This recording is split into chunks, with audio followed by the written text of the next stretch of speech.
નમસ્કાર મિત્રો, મારું નામ ડૉક્ટર રાજ સોની છે। આજે આપણે મોસ્ટ કોમન ટૉપિક રસ, મસા અને ભગંદર વિશે વાત કરીશું।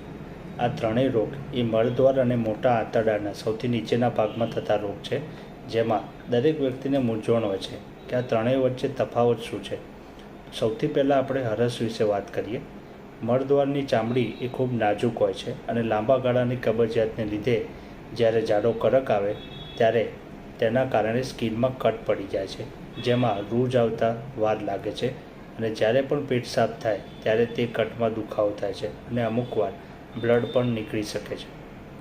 બીજો રોગ મસા એટલે કે પાઇલ્સ એ બે પ્રકારના હોય છે, મળદ્વારની અંદરની બાજુ અથવા બહારની બાજુ, જે પણ લાંબા ગાળાના કબજિયાતના લીધે વધુ પડતું બેઠાડું જીવન, જ્યારે વજન પણ વધારે હોય અથવા વધુ પડતું ડ્રાઇવિંગ કરનાર વ્યક્તિઓને જોવા મળે છે। મળદ્વાર જોડેની ચામડીમાં એક જગ્યાએ બ્લડનો ભરાવો થવાથી ત્યાં સોજો આવી જાય છે અને દબાણ આવવા પર ત્યાં દુખાવો થાય છે, જેના લીધે પેટ સાફ કરતી વખતે બ્લડ પણ નીકળી શકે છે। હવે ત્રીજા રોગ વિશે વાત કરીએ, જેને ભગંદર અથવા ફિસ્ચ્યુલા કહે છે।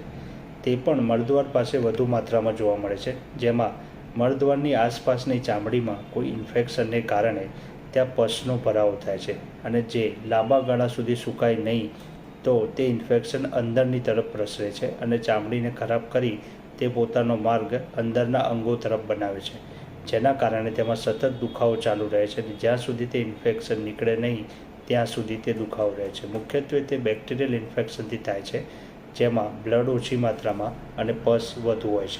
આ દરેક રોગ માટે હોમિયોપેથી એ ઘણી લાભદાયક છે અને ઘણી હદ સુધી ઓપરેશનથી દર્દીને બચાવી શકે છે।